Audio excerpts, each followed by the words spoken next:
The Rankin County Jane Doe, identified as Tonya Wills-Mullins. On September 6, 1978, in Florence, Mississippi, a woman was found who was around 20 to 25. She was around 110 to 125 pounds. It's noted that one of her lower teeth was twisted behind the other. It was a different time before DNA existed, but I'm not very good at drama in my delivery. I get complaints about it. It just is what it is. But because this bothers me, I try to use someone's life and spin it in a dramatic fashion. I really hate bringing up specific serial cases, especially. And here we go again with Samuel Little. His name comes up again in this case, even if they don't know if it's true. It's noted that it's consistent with what that monster did to nearly 100 women. If someone wants to know more about him, I've got links to some articles in the description below. Instead of putting his picture on the screen, I decided to put a picture of the yet unidentified does. Although it's possible a few of those have been identified since the picture was published. This doe here isn't listed on any of those lists. The young Jane Doe was found beaten and wearing nothing but the blanket she was wrapped in, lying in what was deemed an illegal landfill, described as being located 1 mile south of the Byram Swinging Bridge. The authorities believe the blanket may have come from a motel. Whoever did this is believed to have driven through the bridge seen here and down a dirt road nearby. She'd been there for at least 7 days. They got a few prints, but none matched any known prints on record. They followed all of the leads that they could, but nothing panned out. Likely because she wasn't from the area, though they didn't know that at the time. She finally made her way to the National Database for Missing and Unidentified Persons in April of 2021. But again, nothing happened. DNA was the only option that was left. Thanks to Othram Labs and Carla Davis, things finally changed. I've mentioned Carla at least 4 times before so far, and I've probably missed other cases that she's funded herself, but this is another one. She's listed as a philanthropist, but she's more than that. She's also a genetic genealogist. She's funded and worked many of the cases. She and Othram began working on this case in July of 2022. Thanks to her abilities and the DNA magic of Othram Labs, in March of 2023, they were able to announce that Tonya Wills-Mullins once again had her name. She was born in May of 1956 and was just 22 when she disappeared from Potter, Texas. Her obituary says that from an early age, Tonya knew in her heart that her life's purpose was to be a mother, and the 2 daughters that she had were the center of her world and her greatest joy, expressing that the times that she shared with them will forever be cherished by her children who are now adults with children of their own. In the year since she passed, her husband, James Mullins, passed away also. Her mother, Carrie Coffey, too passed away, without ever knowing what happened to Tonya. And the obituary says they are now reunited in heaven, saying that although her mother and husband lived with the uncertainty of her whereabouts for many years, and describing that as a blessing to never have heard the sad news of her passing.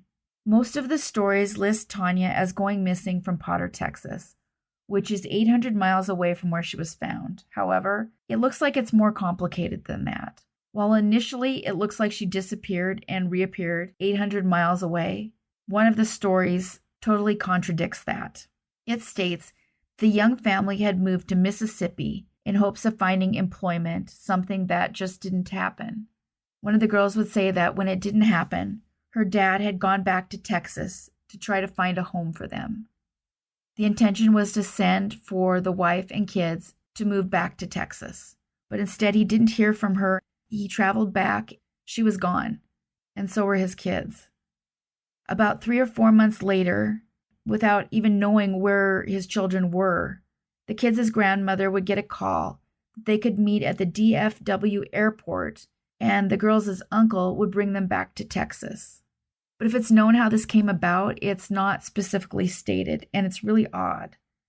When he brought the girls back, he would tell their father, Tonya's husband, that Tonya would contact him at some point, which obviously didn't happen. A few more months would pass, and the uncle would tell their dad that he saw Tonya get into a car and that she was headed to Mexico. Although if this were true, why not say it originally? Or maybe there's a reason he didn't want anyone to know. Another story was told later that their mom was in Florida. Tonya, had she had the life she deserved, would be not just a grandmother, but a great-grandmother. Her children were just toddlers when their mom disappeared, but they went on to have 5 children of their own, and those 5 kids had 4 more children. Her husband's mother is listed as surviving Tonya, which hopefully implies that a loving support system was left behind for those girls. It's not clear if Uncle Ed, the uncle who had the girls, is the brother or brother-in-law of Tonya, but it's odd that the uncle said what he did and had possession of the girls, though I'm sure there's more to it. If I find any more information, I will post it on the screen here. Anyone with information on this case really needs to call in and let the authorities know what was going on at the time. Even something that seems small and not very meaningful could make all the difference. Tonya's daughter Christy is quoted as saying, "So our family has always said it, that she loved us and adored us, that she would dress us up like we were little baby dolls, and my grandparents absolutely loved her, and that their dad had always known that he wanted to marry Tonya. He knew it when Tonya was just 16. She would say, "Of course my grandmother didn't exactly want that, but my dad was like, I'm doing it one way or another. And of course, back then you could. So my grandmother just accepted it, and the couple was married at 16. Christy Mullins, the other daughter, said, "Really, the only thing I remember is that it's ingrained in my heart how much she loved being my mom, that there was nothing she wouldn't have done for us, and, that's what she did all day, every day, just be a mom." Her other sister, Tammy, would say, "My dad always answered, and he always answered truthfully, if we had questions, but he never said anything negative about my mom, and if you ask me, he loved her until the day that he died. I know he was as heartbroken as we were and are." Tammy and Christy, now 49 and 47, are planning to travel to Mississippi to attend a memorial service for their mother. The coroner, a man named David Ruth, said, "Just to hear the thank you from that family, just to know that those daughters know what happened to their mother, that she didn't just abandon them, that she met fate in a bad way and she could not come back. Saying in closing, that's the most rewarding thing to me." Tonya Wills-Mullins would be 66 today if she'd lived the life she deserved. She went unidentified for 44 years.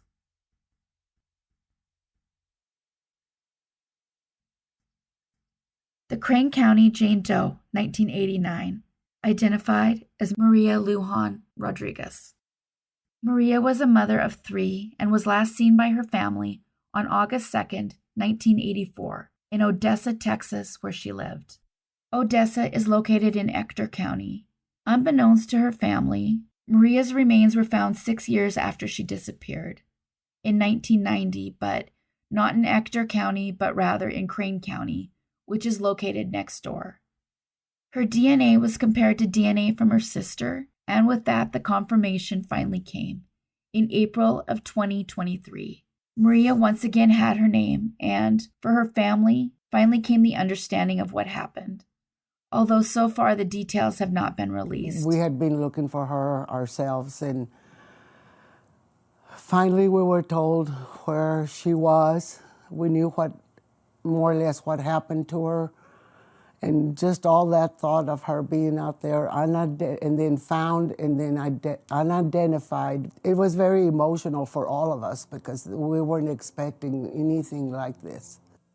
When Rodriguez's body was found in 1990, her family didn't know that she was just a county away. Maria Fay Lujan-Rodriguez was missing for 39 years, and an unidentified Jane Doe for 33.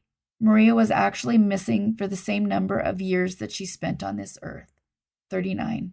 Had Maria lived, she'd be 78 years old today and a grandmother of 8. As always, thank you so much for watching. The current goal for the channel is 20,000 subscribers. Please consider subscribing and hitting the bell so you don't miss new episodes. Thank you so much to everybody commenting. Even with just an emoji, it really has made a big difference. Without it, there isn't a channel, so thank you guys so much. Take care of yourselves and each other.